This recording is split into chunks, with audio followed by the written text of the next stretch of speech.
Hello and welcome to the Age of Geek podcast. I'm Robert. And I'm Steph.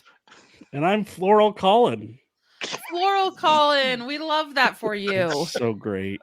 It just matches the Amazing. color of my face, Yeah. Your shirt kind of matches today. It does. It's sure. What? Are you okay what over just there? happened? Did you get attacked? We're fine. Ninjas just came and attacked Steph. My phone fell and then my earphone fell out. It's fine. My Oh, husband no. took my good headset because he's playing something like Baldur's Gate or something. Nerve. Oh, I thought you were going to say the nerd. Both are correct. Six on one hand, half a dozen on the other. Yeah. And tonight we have one of our favorite special guests, James Estrada. Hello. Hey, James. Hi. How's it going? Going well, thanks. And you? Good. I love your hat. Great. Thank you. I feel like we're on. Oh yeah. We're twinners today. I'm wearing my Star Wars Yeah. hat. Well, all I have are mostly Star Wars hats. I think I have Star Wars and a Power Rangers hat. I've got a Disney Infinity figure. Does that count? It's not a Always. hat. I mean, yeah. it's Ahsoka, so There we sure. go. Why not? It's on my head. So there we go. Perfect. Trying There to we see go. what I have around me. You got a box. Oh, wait a minute. I'm sorry. I got the smoothest man in space. Ooh. Is that LeVar Burton? Oh. Just because he's wearing yellow, it is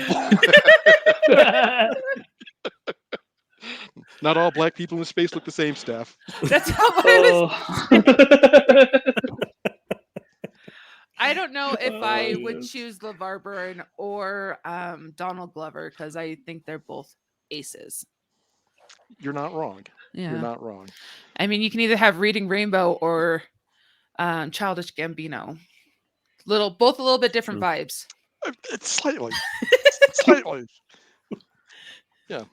Tonight we're going to be talking about Barbie and how its effect in the mass media over the past few months, and also whatever else comes to mind, because that's the way we roll sometimes.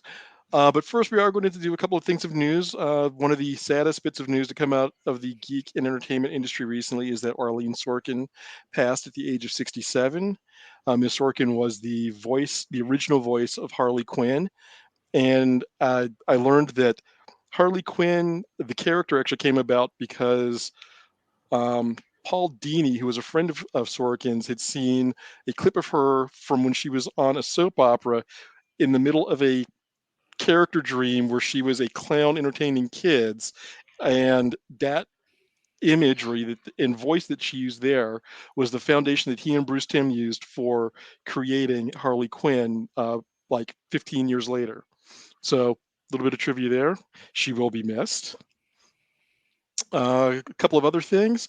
There is a new Marvels trailer called Journey to the Marvels, featuring both, all Carol Danvers, Monica Rambeau, and Kamala Khan, and how each of them winds up being where they are by the time we get to the beginning of the movie, The Marvels, which is still, as far as I know, slated for November 10th, unless somebody has heard differently. As far as I've heard, still in November. So is this a different project than that? No, it's kind of like a long form trailer that just kind of gives you a little bit of information about each one, so that you can be a little familiar if you don't want to go back and watch like WandaVision or Miss Marvel or Captain Marvel. It kind of just catches you up a little bit. Shoot, I haven't watched It's any of those. it is a 3-minute trailer. I've I'm watched sorry, Captain 2-minute, Marvel. 10-minute trailer. I would say you've got time to watch Miss Marvel and WandaVision if you choose to.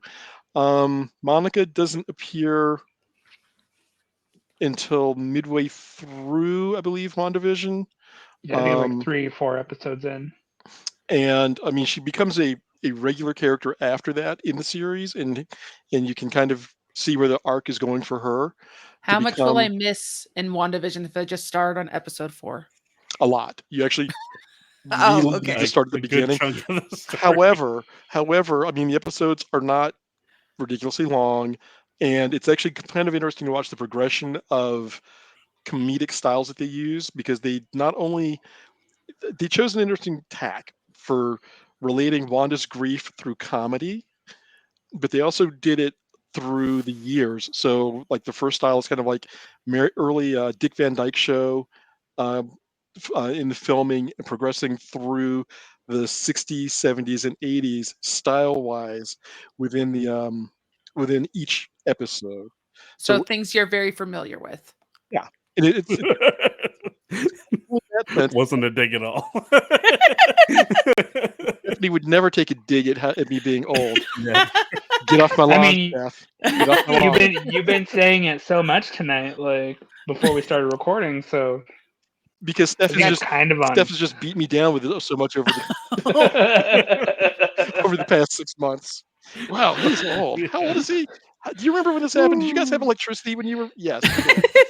But we wrote on slates with chalk. Steph, to be noted, I think your girl would love Miss Marvel. Yes. Yeah, someone has told me that. Actually, both my kids are really into She-Hulk right now, and I don't know how much longer I can let them watch it because she starts having more and more sexy time, and I'm not ready to have those talks yet. Right. Has Daredevil showed up yet? He's shown up, but that's as Yeah. far as it's gotten. And that's why we want to stop with him then. Probably. Yeah. Yeah. Oh boy, is a little spicy. It gets a little spicy. Just a touch. Just a touch. We also have apparently a new Five Nights at Freddy's trailer just dropped at the end of last week. For those who are fans of that franchise, take a look for that. Okay, is Five Nights at Freddy's targeted towards adults or children? Because I can never tell.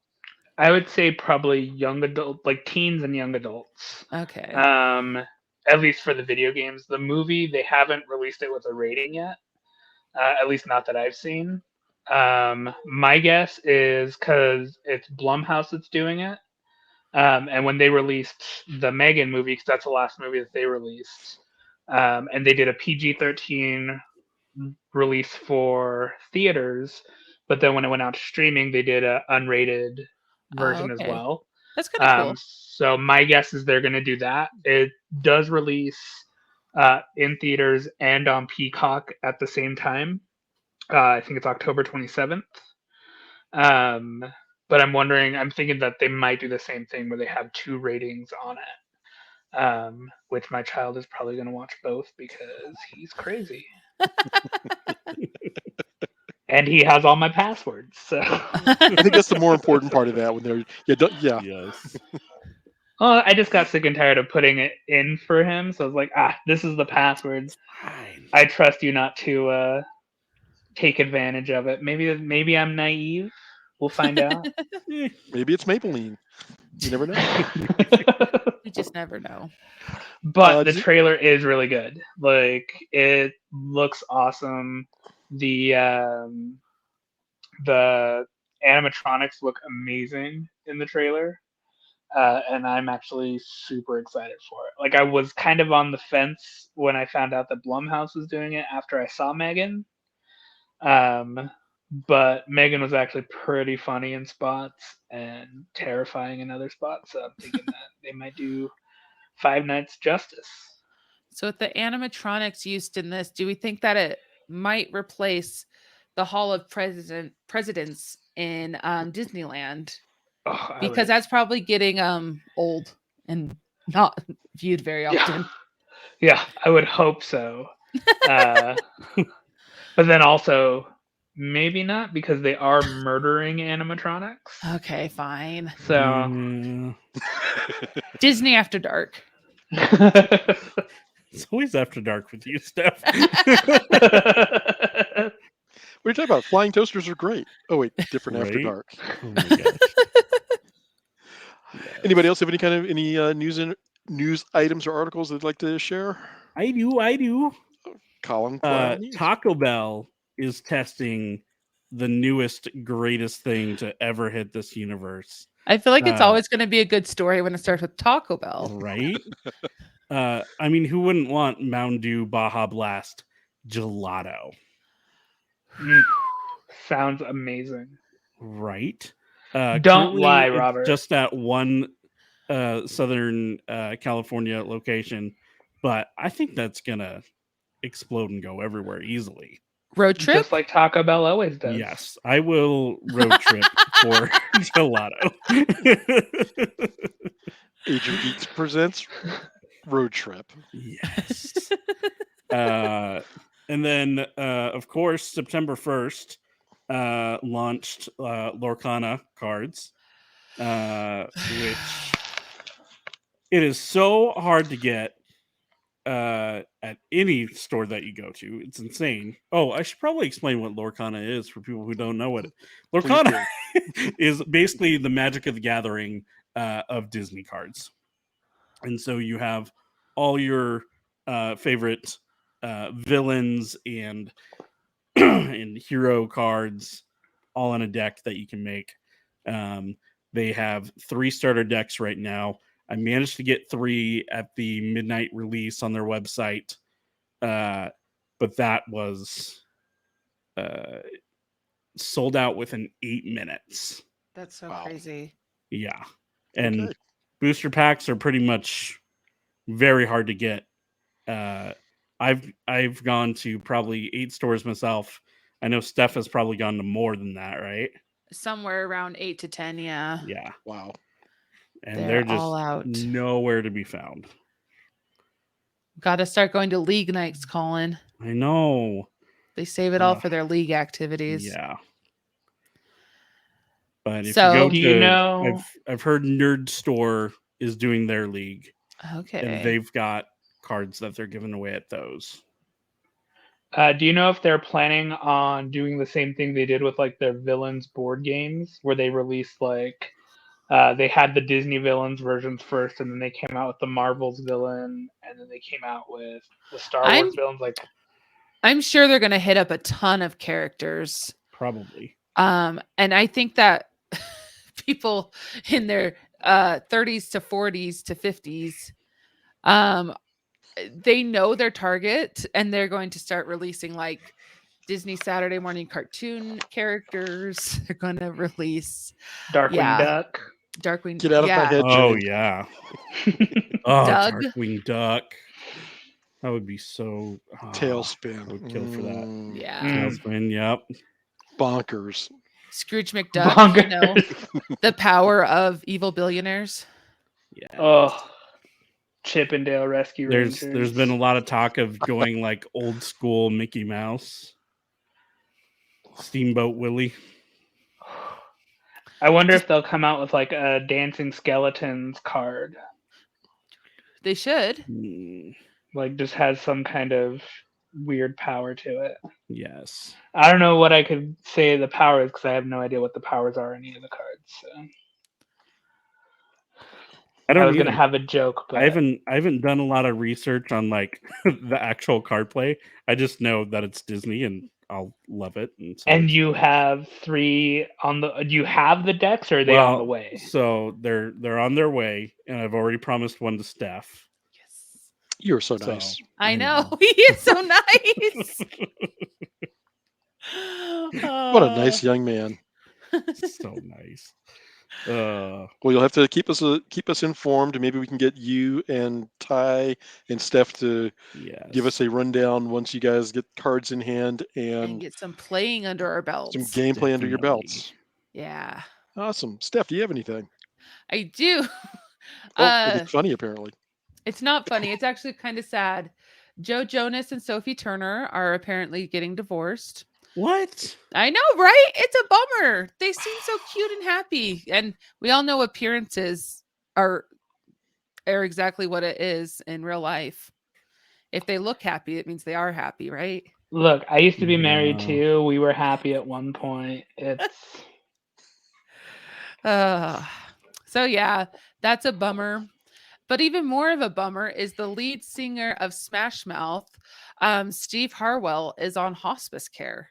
So Smash Mouth's lead singer is apparently going to be passing pretty soon, which is kind of like the rule of threes, right? We have oh my gosh, why am I having the biggest brain blank? Yeah, we have Sorkin, Jimmy Buffett, and then we have Harkin. So there you go. I just watched Rat Race the other day. Oh my gosh. He was so good in it. That's such a great movie. Does it hold It's up? an ace. It's an ace. Yes, yes, it does. Could it be made in 2020 and No, 2023? which is how you know it holds up. Oh. All right, So James. yeah, I had sad muse. Yeah, that's yeah, way to bring the podcast down. Yeah, that's my job. James, do you have anything to share? Oh, I mean, I think the only thing I can think of is the Texas Chainsaw Massacre game is fun. That's been out for 2 weeks. There's a lot of glitches in it. A lot of people are timing out. Their servers are timing out and stuff like that. They have cross-play issues with PlayStation 4s and Xbox Ones. Like they can only play with those systems, but everybody else can play with each other. Oh So dang. weird. Yeah, yeah. I was like, They're why just you trying to have to leave me get out? everyone to get a PS5. It's like, That's look, that's really I'm what poor. it is. Yeah. I swear it's like when Apple releases a new update, and it's literally to push people to buy newer phones. So there were some updates that like slowed down your iOS when Yeah. you upgraded, and they were like, "Oh no, we would never do that." And then someone posts like snippets of code that basically say Oh otherwise. jeez. Well, and they did that with the iPhone 4 too, because people Mhm. had the iPhone 4 forever, Yep. and then I think it was when the 10 released, they were like, you can't have an iPhone 4 anymore. Yep. Like, we're bricking them. Bye. But yeah, no, the game's really fun. Hopefully they'll make some updates on it soon. If you like horror survival games, try it out. Yeah, I was gonna say, is it similar to the Friday the 13th game? Yes, so it's similar to Friday the 13th and Dead by Daylight. Okay, cool. But in this, instead of having one killer, you have three. So it's a 3v4 game. Oh, sweet. And in this, the survivors can fight back a little bit. Um, so you can like find these little bone pieces and use them as weapons. You have one character who can actually like body check the family members to knock them down for a second. The only one he can't knock down is Leatherface, but he stuns him for a second. But yeah, no, it's the few matches that I've been able to play have been really fun. Nice. A lot of screaming involved. Robert, did you ever play Dead by Daylight with us? I have not. We talked about this, I guess, a couple of weeks ago, just in Last on time I was on, Discord, we talked about it. and I looked up the game, and I do know that they just released the alien Yeah, character or Yep. set they have for the game. Ripley and Xenomorph. But no, I have not played. But perhaps we'll have to get a group game night together and do that. It's a fun one. And you can be Nicolas Cage too. Nobody Do should you, have that much power outside do of you Nicolas have a Cage. desire to be Nicolas Cage, Robert? I don't. Not even Superman Nicolas Cage. You know what Oh, though? His voice lines in that are amazing. And it's so Although fun to run around as Nicolas Cage. his Renfield Nicolas Cage was delightful, I have to say. If you haven't seen Renfield, it's actually silly fun. I want to see Renfield. I recommend it. I watched it last week, and actually after watching it, I'd forgotten that the director had actually followed me on Instagram earlier this year. So it's just like, Whoa. hey, late to the party, but I just finished watching Renfield. I loved it. And like 2 minutes later, he's like, oh, thank you. And I'm like, Ah, that's All amazing. right but then. yeah, that was really kind of fun and cool. But does Greta Gerwig follow you? She does not Oh. yet. See, this is our segue. That was a wonderful segue. She'll probably follow you before following me, though. I don't know about that. I just post pictures of my children. You have lovely children. I mean, that is true. I mean, don't dish your children. It's like, your kids are good. Kids are cool. Oh. But that is a great segue, and we can jump from there right from Texas Chainsaw Massacre into Barbie because I'm sorry, we can't. I've I've got a question, and it's really bugging me. Collin. For whom? For James, is that Arabesh? sign Yes. behind you in Galactic Arabesh. Basic? It's in Argash? Arabesh. Arbesh? Wait, Okay. which one? I thought it The was one- in Galactic Basic. That one? Yeah. Oh, it's Wakanda. No, that's in Wakandan. Okay. Sorry. Wow, It Collin. was. How So could we you went mix that to up? I know. we went to a Black Lives Matter rally, and we made a sign out of that. So this says Black Lives Matter in Wakandan, and I had my little Funko Black Panther holding that. From this That's angle, awesome. the Black Panther is Yeah, I couldn't see the Black overlit. Panther. There was such a glare, so I was like Yeah, trying let me see if I to can read it, and it kind of get the it better. first character Oh, it's on so it Yeah. cute. looked like the Galactic Basic R, and so I was like, I need do to bust out my have. translator and like translate this really quick. Oh no! So I have a bunch of Target name tags that I wrote in Arabesh. I wrote my Nice. name in Arabesh, and then Um, I was told you can't do that because nobody could read it, and I was like, I don't want Well- nobody to know my Well, name. since- party pooper. Since Colin sidetracked us slightly, James, are you aware that Utah Symphony is doing a Black Panther live event this coming weekend? Ooh, And they're I doing am. the movie with the symphony playing the score along with the movie. that's so cool. I am, and I would love to go, but tickets for those are usually so expensive, and I'd have to take my kid with me. And Because you never do things with your kid ever. you know what? So Especially this not is the what I'll geeky say. things. No. So this is the thing. He does great in everything else, but his mom and I are talking about this because she got tickets to go see one of the last nerdy things the symphony did, and he was upset that she didn't take him, and she was like, "Well, last time." So I guess she and his stepdad tried to take him to the symphony once, and he's like, "We're dipping before the third act. Like Oh, we're dipping no. before like intermission. We're done." And I'm like, ugh. And plus, I just took him to the Jurassic World thing that was going on at Mhm. the arena, which How was was it? awesome. It was awesome. There were parts that scared the bejesus out of me, like because you're not expecting like there's stuff where you're like, okay, they're gonna have fireworks and all this stuff indoors. It's gonna be like a wrestling show, but like they do it in a way that you're not expecting it. So like they had the why can't I think of the dinosaur's name?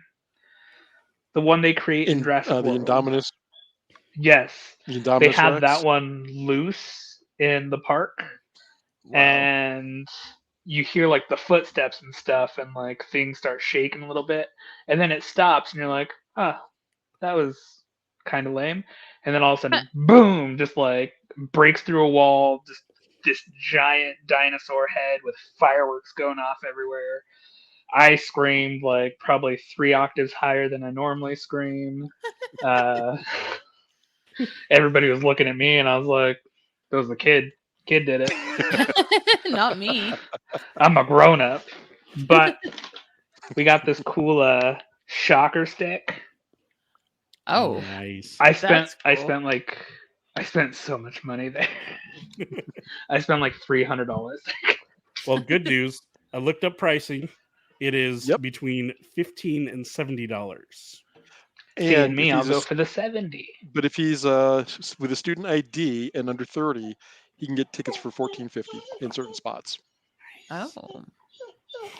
I don't know if they've So- issued their school IDs yet.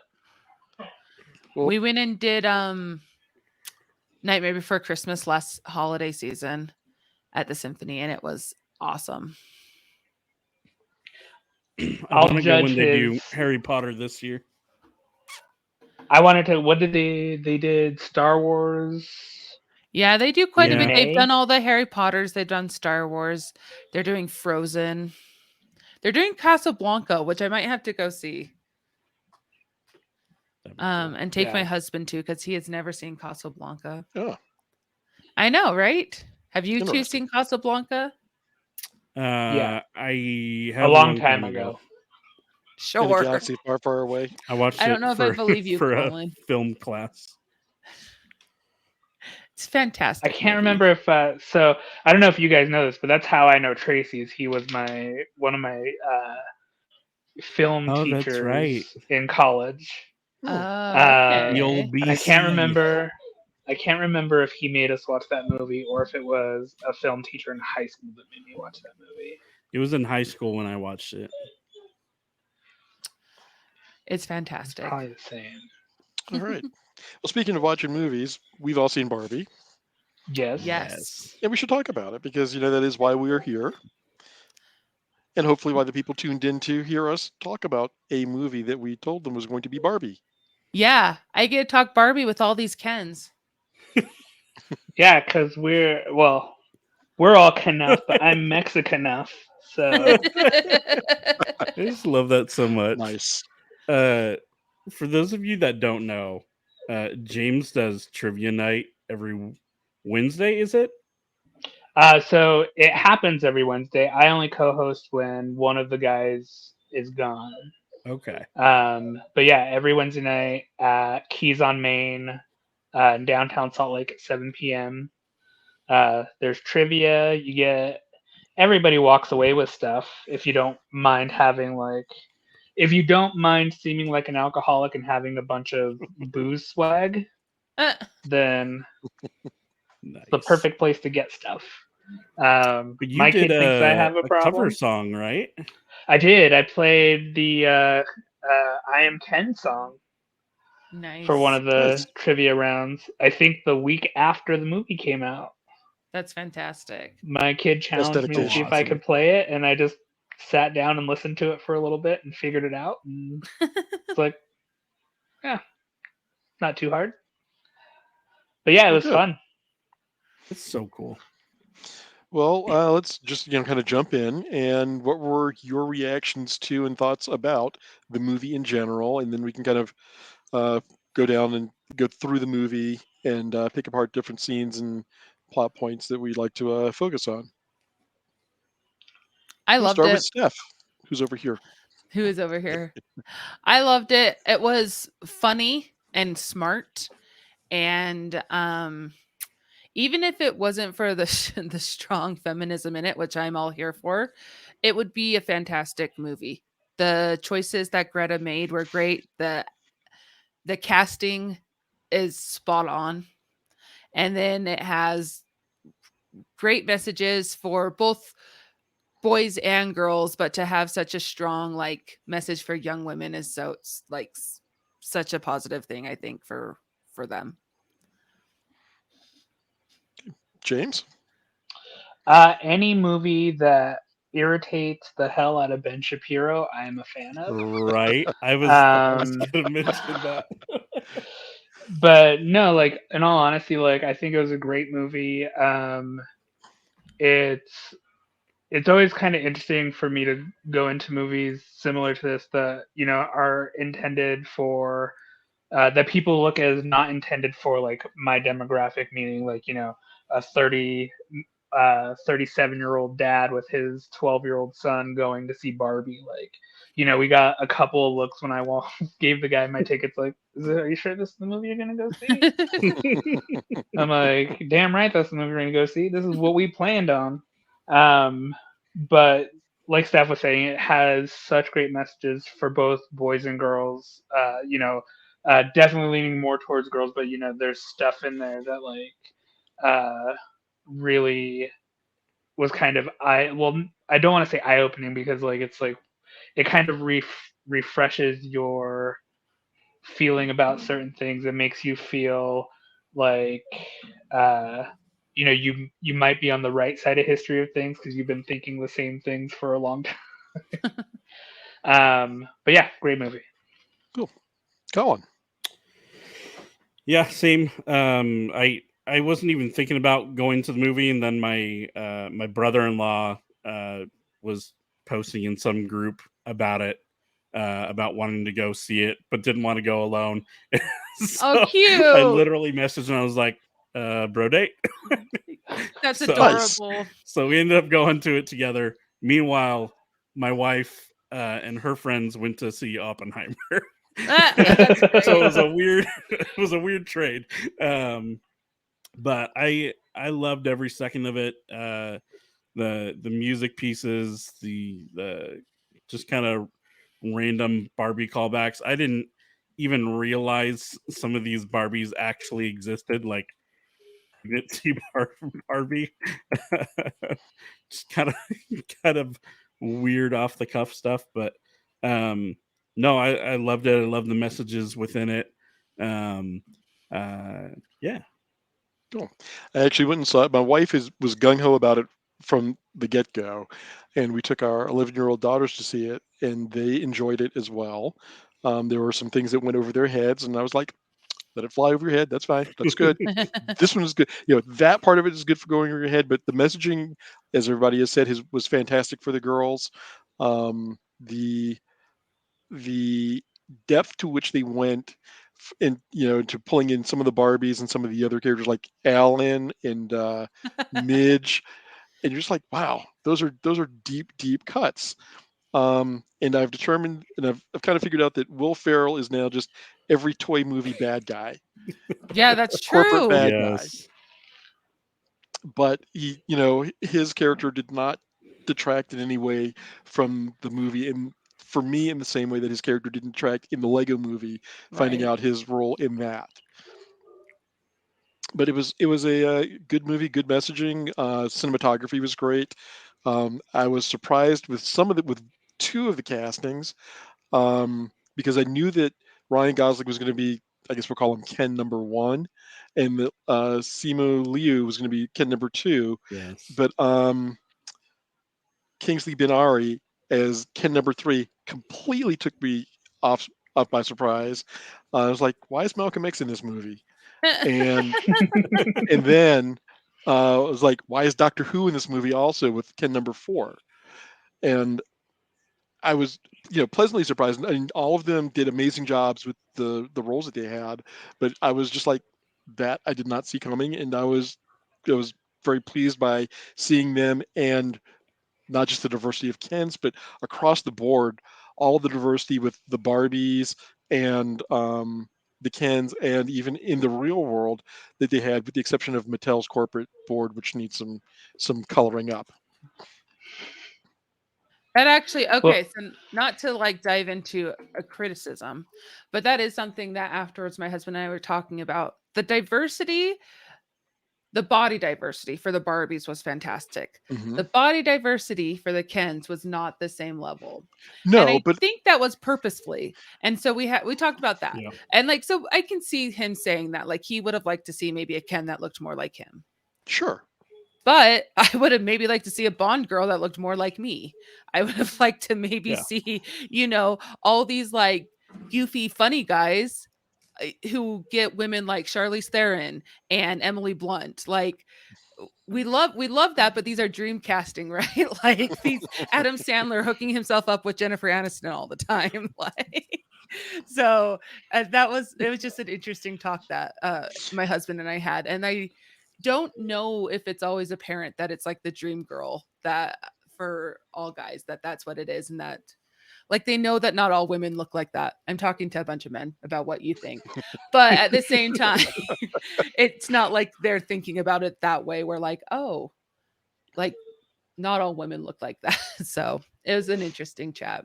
No, the body diversity on the Barbie side was really good. Yeah. But I think that, I'm trying to think if I've ever seen a Ken who was not, fit and in shape, and, you know, stereotypical beach guy, guy whose job is beach, excuse me. Um, He's not a lifeguard like you might think. my job is just beach. His job is beach. But no, it's a really great point. And then I would like to think that that was intentional, just along the lines of Ken is always Ken, and Alan, sure. Yeah, where's Dad Bod Ken at? I am here for Dad Bod Ken. Needs to I become a thing. yeah. I mean, we got Dad Bod Thor. I love We Dad Bod did. You Thor. think that we can, get a Dad Bod Ken? It might be Well, coming down and the line. Maybe Barbie 2 maybe. Electric Boogaloo. Well, and one of the things that I thought was interesting when you talk about like casting the Kens and stuff. Who was expecting John Cena as Mermaid mermaid? Right. Like when he So popped up, I lost my mind because I was like, died. that is Wait a minute, you could totally see him? something that barely because I heard his voice and saw the fin, and I was like, oh, John Cena's in this movie. Um, but no, it's just so funny. Like even hearing like the backstory of how like that whole thing came up because I guess they were filming. He was filming something else on the same lot as they were filming Barbie, Mhm. and he saw Margot Robbie at a restaurant. They were having dinner at the same restaurant, and I guess he sent her a drink or something. And then they were talking, and she's like, "Hey, we're filming Barbie. Do you want a cameo as a mermaid?" He's like, "Yeah, of course." Absolutely. Put me in. Do you Hey. even have to ask? John Cena is like a pretty good human being in real life. He has the number one appearances for, I think he might be tied for number one, but for oh Make a shoot. wish. Make a wish. I'm glad you said that because I was about to call it Cancer Kids. The only... So yeah, he is out there doing good things. Not all the Make-A-Wish kids have cancer. Make-A-Wish Foundation. The only reason why I know that is because, or remember that off the top of my head, is because there was a wrestling pay-per-view last night and he was there, and they had mentioned that he took over the number one spot again because he did another Make-A-Wish visit yesterday morning before he went to his wrestling pay-per-view. So he is Wow. now Wow. like, So cool. Good for him. I think he broke the 600 mark for how many wishes he's granted. We need more Fantastic. like that. Thank you, John Yes. Cena. Yeah. Well, and like, so not to name drop, but we've met him, and he is a pretty solid dude. That's all I'm gonna say for here because I don't want the podcast to detract to being about John Cena. Welcome We'll to the have Cena to have a cast. John Cena episode in the future. Yes. No, but it's the story. Barbie having an existential crisis is something that I don't think I would have considered for a story outside of Toy Story. Basically, toys having existential crises, but Barbie having an empathic existential crisis because of the human to whom she was tied was I think a refreshing way of getting Barbie into the real world and having her see her effect or lack thereof in the real world, and Ken getting a completely different message from this and taking it 180 degrees in the wrong direction. And I have to say that I quite enjoyed Ryan Gosling's take on Ken and his macho bravado, and especially his, was it Mojo? Oh, it's Mojo Mojo Dojo Dojo Casa House. Casa House. Thank you. I'm gonna cross stitch that to put in my house. Bless this Mojo Dojo Casa House. That's what my child refers to my apartment as now. Nice. I love that so much. But seeing Barbie not be perfect, which is the stereotypical way that everybody just, oh, she's just like the perfect person, and then the backlash of, well, proportionately she's not perfect human, no human could ever achieve this, this look, etc.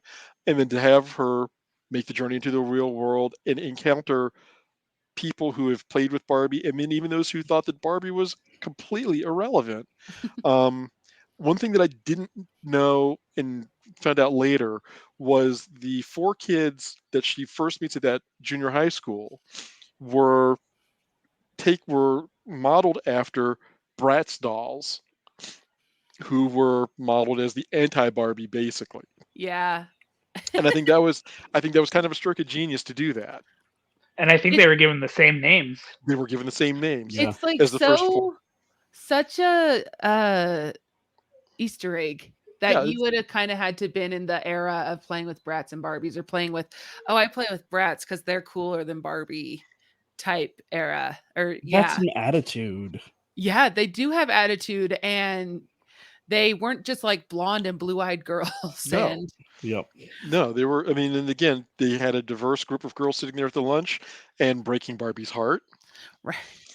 and watching that dissettlement that she had, unsettled, bit unsettling reality check, which I guess is basically what it was for her, literally, was, I think they portrayed that well, and how it just kind of broke her a little bit to think that she had failed at what she was supposed to do, and now she was just kind of uncertain and unsure of how to proceed.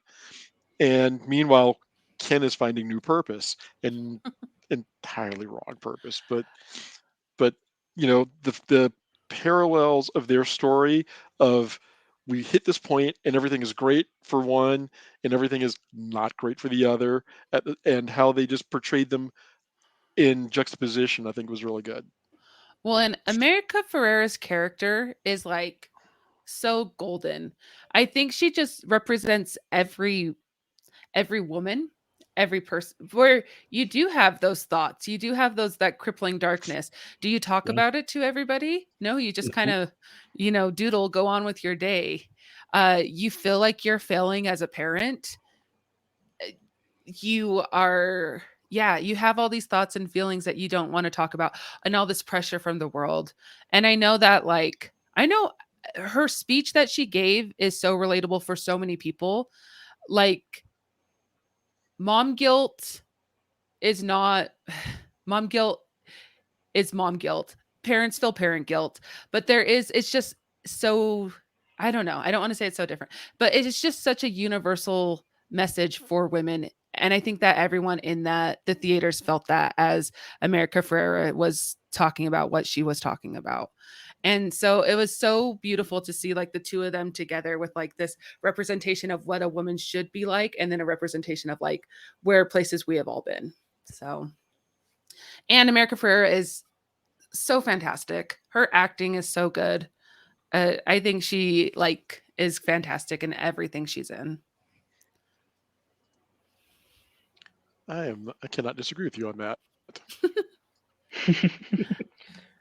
I'm trying to remember who played her daughter, and I can't remember because I didn't think to have her name up when I was Let pulling all of me. this up. I had IMDb So up. Let me forgive see me, if but I I think can that find it.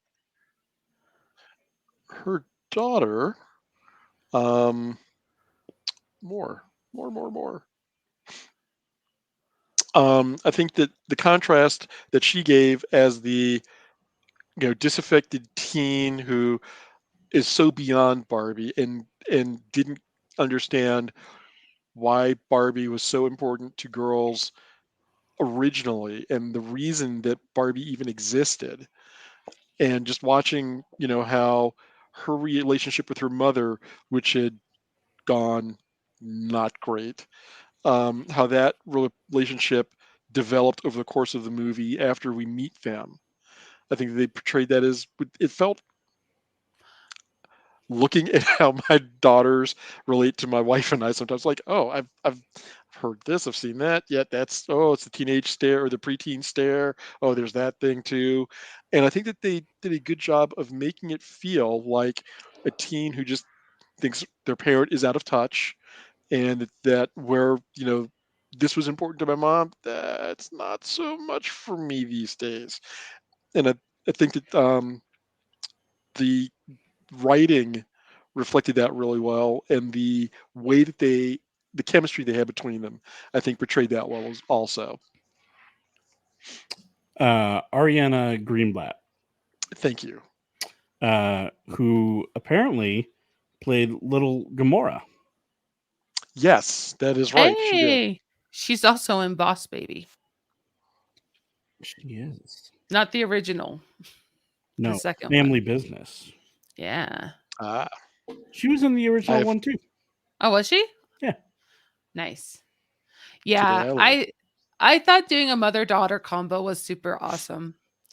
Um, because you did think it'd be a child playing with a toy. Yeah. And then who can rip you or humble you more than a child? Right. But I think Yeah. it was also a good fake out, that we assume that there's some child who's in distress, but we come to find out that it's not the child, but the mother of the child who's emoting so hard that it, reverberates into Barbie land with Barbie. Yeah.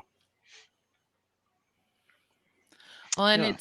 it's interesting. I in my job I talk to a lot of people and I always ask what the hardest stage of parenthood is. Expect and I'm in the middle of like toddlerhood. So like right, I'm like being up at night and like diapers, but almost everyone says like teenagers or more often adult children, which I think is really interesting, but I also think it has a lot to do with like for children, the problems aren't quite so dire, right? They can usually be fixed or have a solution. Whereas the older you get and the bigger the problems are, a lot of times the solution is, well, this sucks. Like it just is. Yeah. Like there's not a right or wrong. It's not a good or bad. It just is. It just is. Colin Well, and I there's actually had a conversation along these lines about 3 or 4 weeks ago yeah. about kids' needs to them are monumental, or their wants more specifically are monumental. But especially with younger kids, the key to keeping them happy is really simple because their needs are, I mean, they're what they want is really basic in a lot of cases, and it may be not a choice that we would normally made or inconvenient for us at the time to accommodate that need, but really keeping kids happy, especially younger kids, isn't that difficult. It just may not be the choice that we might have made at the time, but finding the middle ground, so to speak, to work with them or to appease them or to use it as a teaching moment is there at that point, and it being able to realize that in the moment as opposed to just no or dismissing it or deferring it is a skill that I think that we some of us have lost over time, and being able to find that moment of like, do you remember what it was like when you just wanted that one toy or that one candy, and that would solve all your problems, just that one thing at that moment. Right. And too often as parents we're just kind of like, no, you don't need that. Yeah. And at this point in my kid's life, I can kiss their boo boo and they feel just fine. And that's not Treasure that. quite It does not last as long as you might I think. know, and they still want me to give them kisses right now. Enjoy that while it lasts, because I can tell you that at 11, some of those things. I mean, I am delighted that I still get nighttime hugs and kisses before bedtime. I know it's not long for this world because I'm a pragmatist. Like, yeah, that's. I'm just going to accept it for what it is and be like, no, I'm good. Thank you, thank you. Yes, may I have another, please? Yeah, but I mean, to bring it back to Barbie too, that's part of like life. Like that's part of humanity, right? Like every time there's a purpose, there's a place. And even just at the end of the movie when Barbie goes to the gyno, like that's not glorious, that's not like but it's just part of being part of life, part of being a person. For 50% of us, Well, or 25% of us in this podcast. But I do understand your correct. point and where you were going.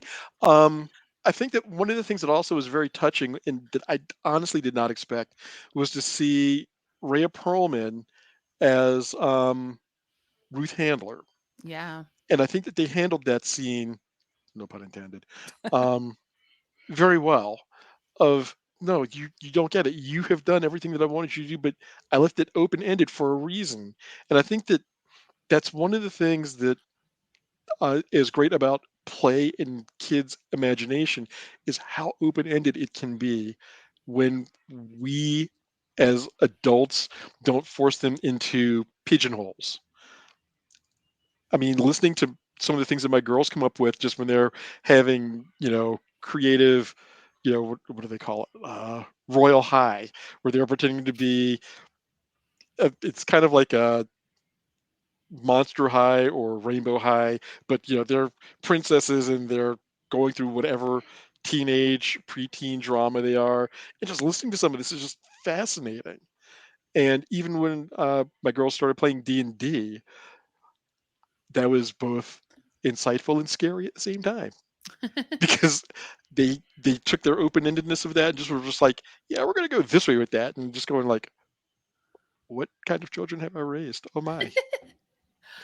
I think this is an interesting thing actually too. And you guys weigh in because it is about the differences between men and women or boys and girls. Because I feel like girls in particular like Barbies and play and house, and that's super encouraged. And for a little bit for boys, it is.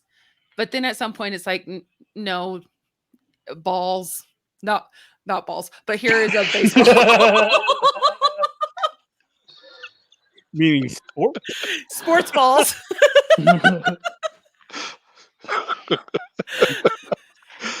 Wow. Oh. Whew.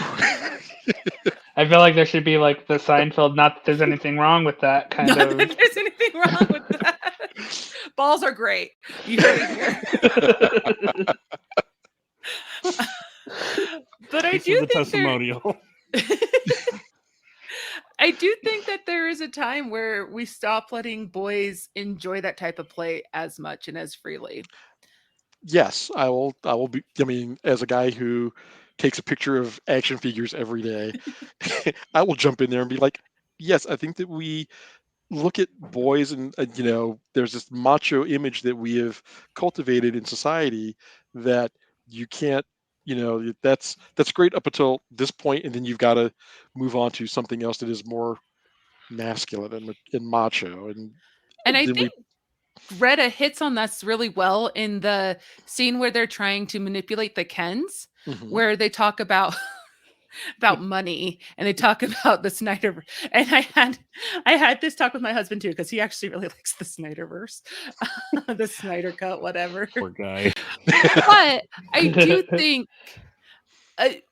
default is more, for the lack of better terms or more less inclusive, masculine is usually the default. Like, let's watch with if a guy goes and watch a chick flick with a girl, they're doing it to be sweet. But if a girl godfather, they're educating them about good cinema. Like it is. I do think there's this default towards the masculine and less towards the feminine. And again, I don't agree with those terms, but just to simplify things. I'm just going to go on the record officially as saying that my wife, one of her favorite movies is The Godfather, or I mean, one of her series is The Godfather trilogy. And, she's just like, have you seen this? And I had not actually seen all three movies in their entirety before she's like, we should just watch these. So that's one of her favorites. So your analogy there is like, I get that in reverse. But one of her other favorites is the Rocky series. Oh, that's Like, fantastic. she loves the Rocky It's a series. good series. It's a fantastic series, but she loves the story like all the way from Rocky all the way through Creed 3.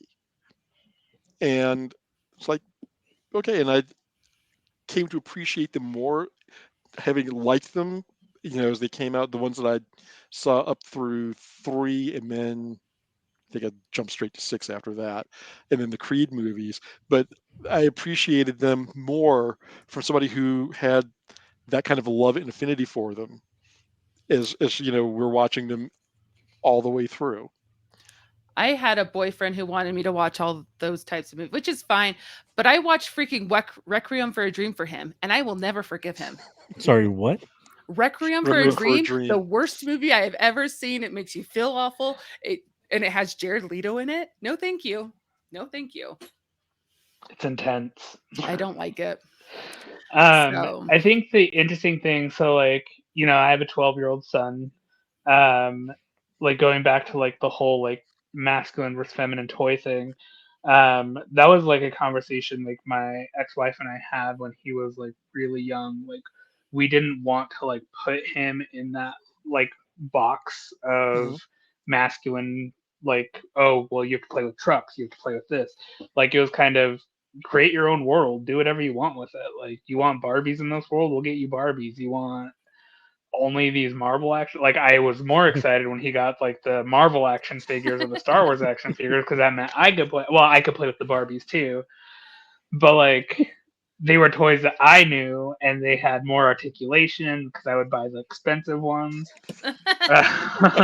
Yeah. Because they would end up being for me anyway. But I think that's one of the things, like watching the movie, like I was saying about like it, like refreshed in my mind that maybe I was doing things right as a parent, because seeing how how Ken went to, came to the real world and then went back to Barbie Land and created his little utopia there with the patriarchy and stuff, like it was something that I feel like, as a dad of a 12-year-old son, I feel like that's something that my kid hasn't really had to deal with a lot, because uh I don't reinforce those stereotypes in him, or in our apartment, and I know his mom doesn't at their place, so it's like it made me feel like I was doing the right thing as a parent for once in my life.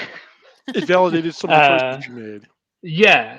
um but yeah, no, like it's I think one of the interesting things though that I've heard a lot about, like going back to like the scene when like Barbie first gets humbled by like the young girls.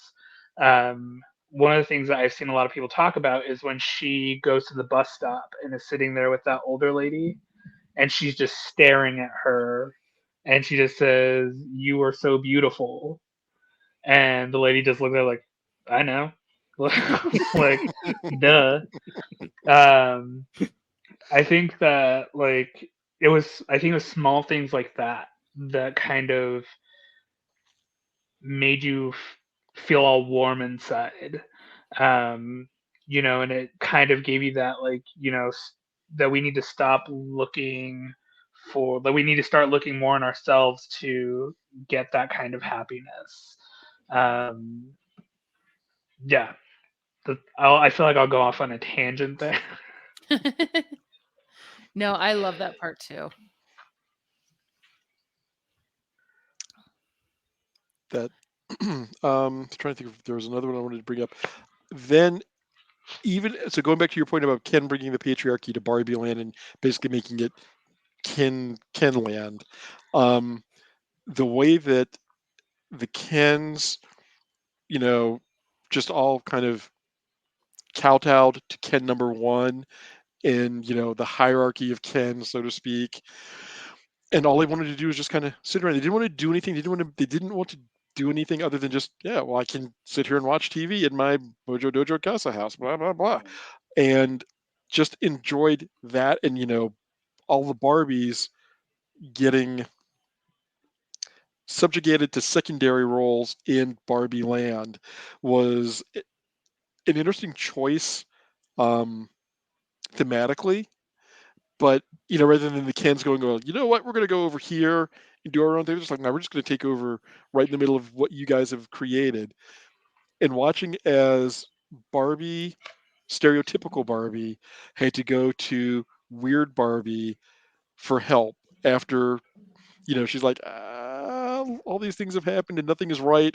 And weird Barbie's like, no, this is what we have to fight. What you saw was the ramifications of it in the real world that have now bled into here. How are we going to make this right? And then watching the Barbies come together to right the wrong that had been foisted upon them by the plastic patriarchy. I enjoyed watching that montage of scenes of how are we going to get everybody back and take back what was ours to begin with. I think it just goes to show how pigeonholed both genders are. All genders Agreed. are. Um, about how men are supposed to be a type of way and women are supposed to be a type of way. And instead of all working together, we're just put in our spots, so to speak. Um, because yeah, and we see that all the time too, right? Like we Mhm. see um mediocre people being put in places of power when other people might be in better positions to do so.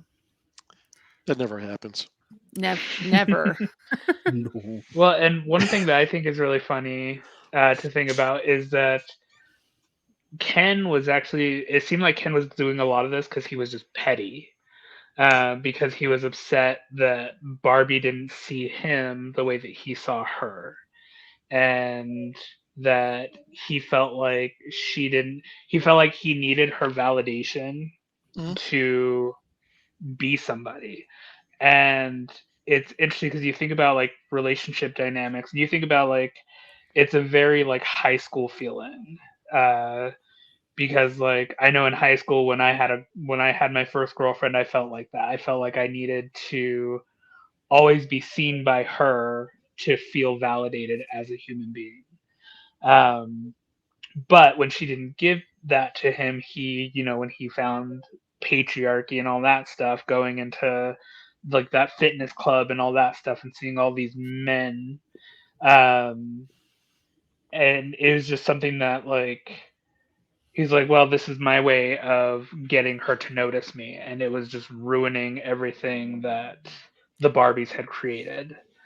Um, but it was kind of just interesting to like just kind of make those connections in my brain, like, oh no, as a guy, I have felt like that before. I have felt this before. I felt that before, and it was really funny because partway during the movie there was I forget what scene it was, but there was a part where my kid looked at me and he goes, "You're Ken," Eh. and I was like, and I'm just like, don't say things like that to your father. Again, kids will humble you. So quickly. I think I do think again Greta Gerwig did that on purpose too. I guess in my mind, um, to show the way that women have been portrayed as so one-dimensional in film and cinema in the past. And then we have Ryan Gosling being a one-dimensional Ken. And this is what happens when pushed to the extreme. And so I do think I like that the way they flip that character, those characters around, where you have these dynamic and interesting and um multifaceted female characters, and then you have Ken whose job is beach, and they're just waiting for someone to say hi to them. Oh, And in the end, I think that the Barbie would pass the reverse Bechdel Bechdel. test, Okay. but only because they're fighting. Maybe they wouldn't, because they're fighting about Barbie. And that's exactly what I was trying to think of, is like, does Barbie pass the reverse Bechdel test? And I'm not sure that it I'm not does. sure it does, because they don't talk about anything other than their relationship with the Barbies, Yeah. which is again kind of fantastic. For those who don't know what the Bechdel test, where have you been the past 10 years? But it's That's what I'm wondering. I have no clue what it Oh, is. oh no. well, Steph, the, this is one of those learning moments we talked about. Education time. the Bechdel test was created, I have no idea when. Alison Bechdel, and I think Mhm. it came up in, I want to say Funhouse, but I could be wrong about that. But it's Go a ahead way and to grade movies based on if there are more than one female in the movie, if they talk to each other in the movie, or if they're only talking to their male counterparts, and if they talk to each other about something other than the men in the movie. And it's really Okay. discouraging to see how many movies do not pass that test. Yeah. It goes around to show again how we're making these women as just side pieces, literal to their male counterparts. just to interrupt really quickly, it does come from Alison Bechdel. I was wrong about the original source. It was originally formulated in a comic strip called The Rule in 1985. Okay, so more than 10 years. But yeah, But I think it comes on like the coattails of like the fridge your girlfriend trope, or yeah, fridge your yep. women tropes, and the Mary Sue tropes, where we're only putting women in movies and TV shows and comics just to push along the main the main storyline for the male protagonist. Just to motivate them into whatever action or what have you. And you know what? It wouldn't be a bad thing if it wasn't so blatantly one-sided. If it wasn't so blatantly all the time. If we had a well-rounded world, a well-rounded story base where we have beautiful stories about men, women, all types of people, people from all walks of life. But unfortunately, a big part of it, white, hot, straight dudes. That, yeah. So there's my little soapbox about the Bechdel test. So I don't think it does pass the reverse Bechdel test, which is interesting. And I would assume it wasn't an accident. I would be surprised if it just happened that way. It seems like, given how smartly written this movie was written, how smartly it was written and directed, for it to be incidental seems unlikely. Highly unlikely. So is there any specific characters, Barbies or Kens or whatnot, that you guys relate with? I don't relate with this character, but I'm so happy they put it in. Magic Ring Ken. How that Barbie got made in the first place is ridiculous. He wears, just if people don't know, he wears a ring on his neck that is probably used for sex. I don't think Mattel targeted it for that, but it's something that happened in the 80s in real life with real humans and then was placed on a Barbie. So how did this happen, Mattel? What were we Sugar thinking? Daddy Ken? Yeah, Sugar Daddy Ken. Oh my.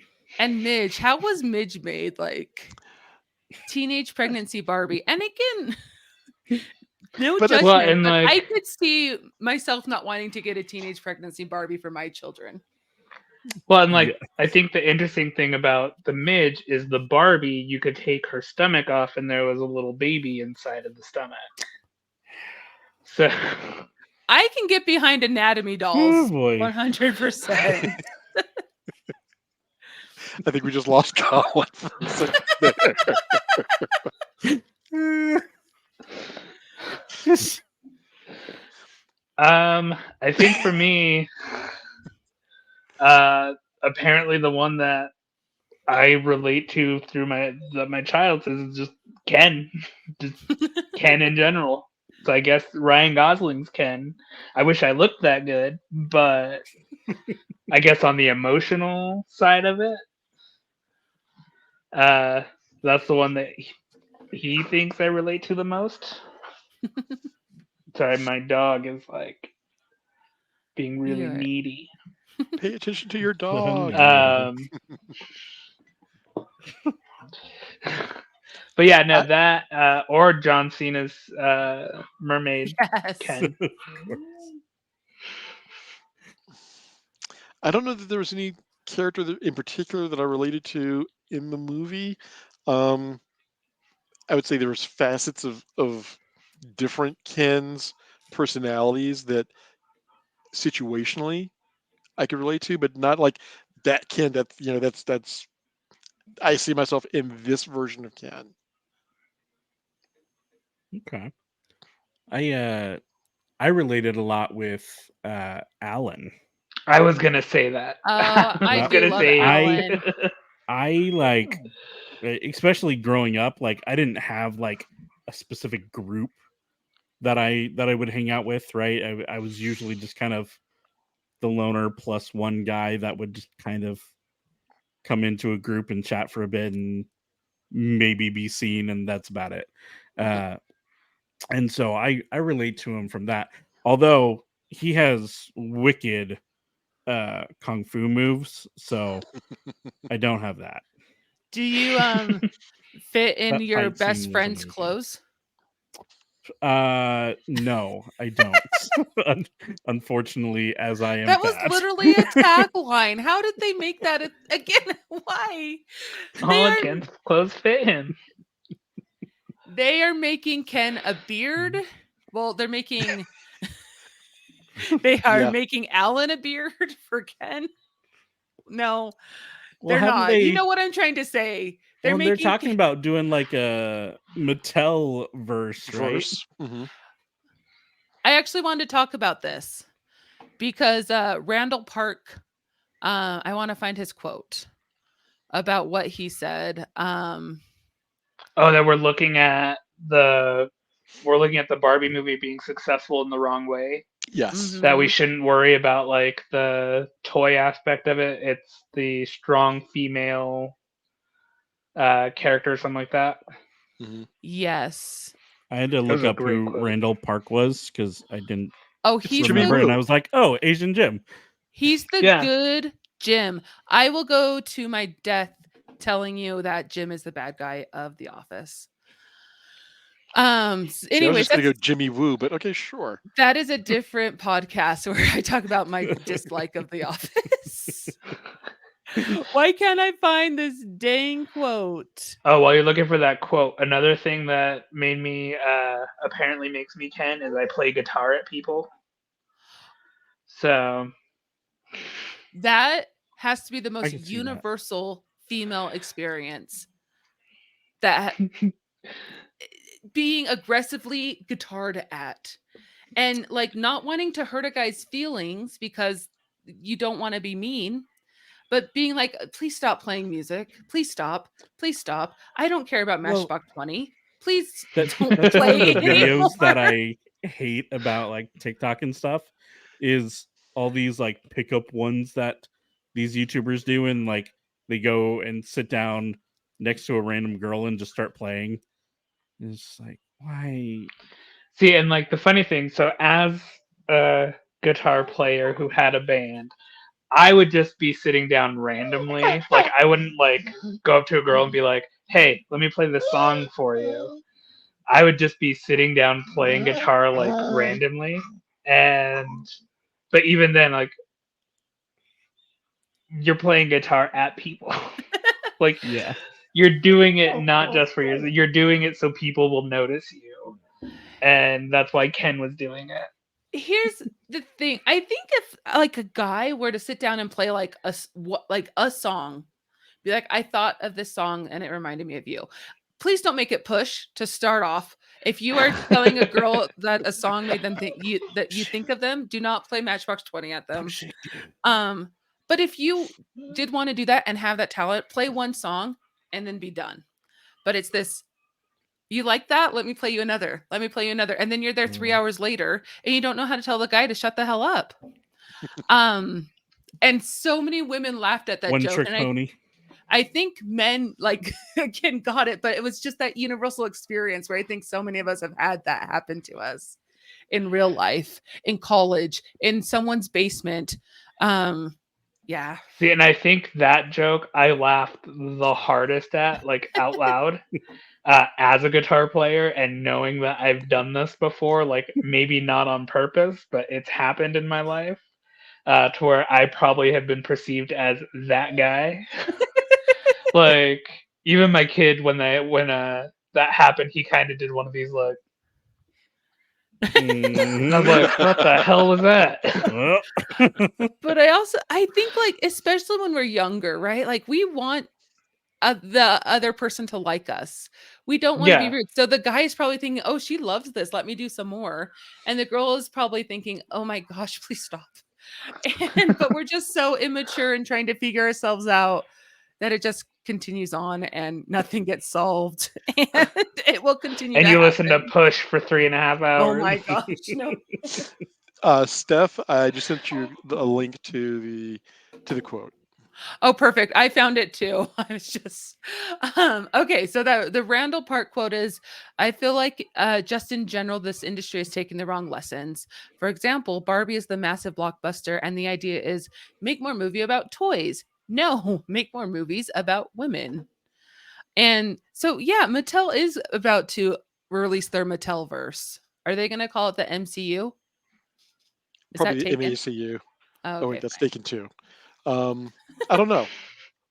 Um, but along those lines of create more movies by and about women, um, we may have to have another podcast looking at this and juxtaposing it against the Paul Feig Ghostbusters movie that featured women in prominent roles as I guess you'd call them actually action heroes in that, but how brutally that movie got savaged by a toxic fan base.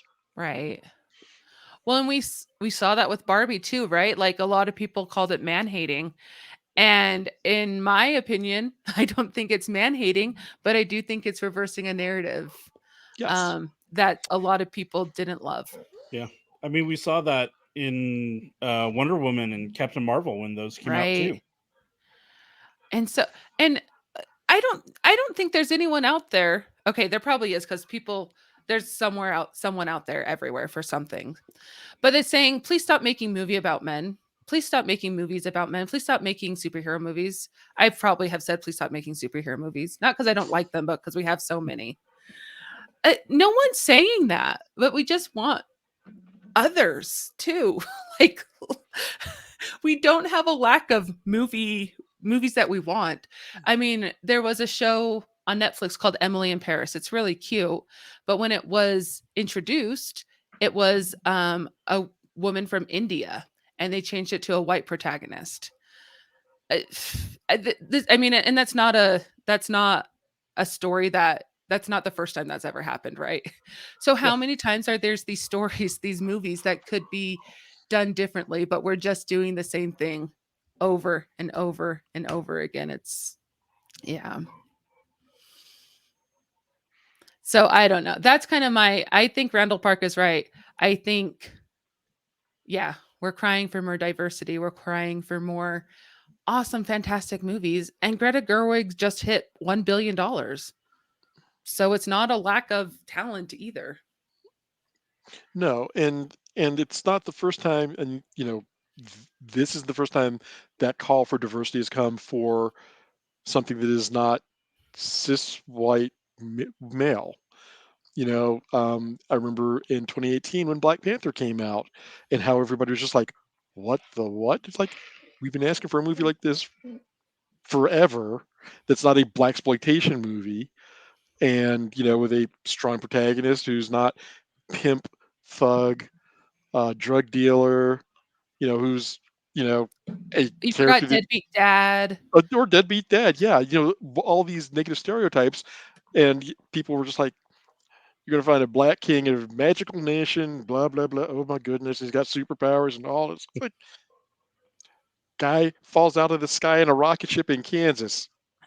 Give me something here. Yeah. So I mean, yeah, it's not the first time, and I think that fortunately we do seem to be moving in a direction where Hollywood, outside of um, a few examples, is starting to see, yes, we can tell stories of other cultures, of other genders, of other whatever, outside of the same old tropey stories that we've been telling for the past 150 years.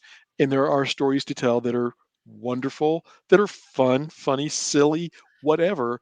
We have the means to do it, but I mean, going back to balls, we don't have the balls to do it, basically. And again, without the message, this movie would sorry, I keep saying it again. I'm gonna edit myself out. Um, this movie would have been fun and funny without the messages. But the messages is probably what gives it the heart that it has. Agreed. And Yeah. actually, I think that that is a perfect outro line for us to go out on. That the messages make the movie even more than than it could have been just without them. I Yeah. would like to thank our panelists and our guest James. James, let people know where they can find you. Samaj Adarte on Instagram, Twitter. Well, I think Twitter you can still look up Nerdy at Home Dad and you'll find me. Or if you're downtown Salt Lake on Wednesday nights, come down to Keys on Main. If I'm not co-hosting, I'm playing trivia, and yeah, it's a good night. Anything, Steph or Collin, you have to add, promote, point out before we wrap? Join us on Discord. Join us on Discord. Where's the banner? Oh my goodness, where's the banner? We have a couple other Ah! shows on AOG that are fantastic. We'd love for you to check out Movies That Make Us, multiplayer podcast, as well as cutscenes and cupcakes. Majority of us will be at FanX Yes. the 21st Please through come see us. 23rd. doing some panels.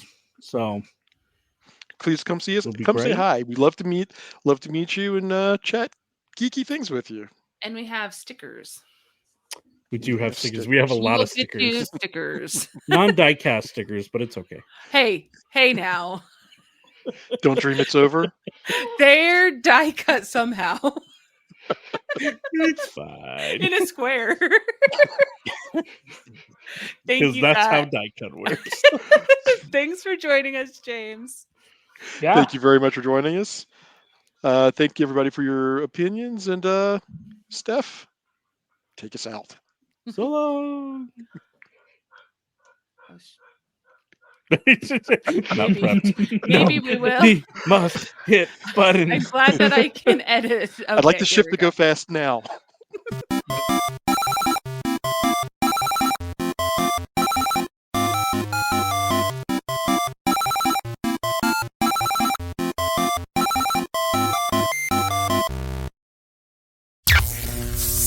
This has been an Age of Geek media production.